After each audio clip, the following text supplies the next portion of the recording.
Kinain niya ang atay at bituka ng kanyang 6 na taong gulang na pamangkin sa Cebu.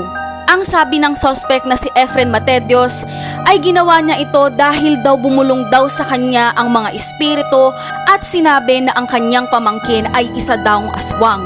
Pero ano nga ba ang tunay na kwento sa likod ng kagimbal-gimbal na krimeng ito na inamin ng suspect na hindi daw niya pinagsisisihan? Si Efren Matedios ay 29 na gulang na nakatira sa Cebu. Nakatira siya kasama ang pamilya ng kanyang kapatid at 2 pa nitong anak.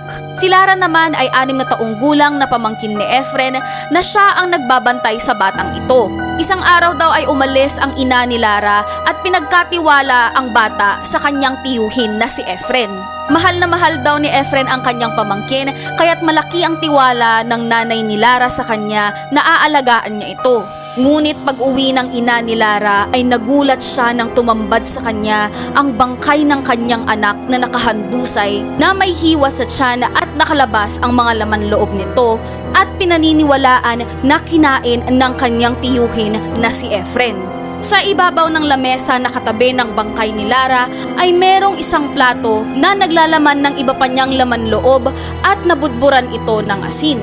Matapos ang pangyayaring ito ay nadakip naman si Efren ng mga pulis. Hindi naman niya itinanggi ang krimen at inamin na ang pagpatay at pagkain sa katawan ng kanyang 6 na taong gulang na pamangkin.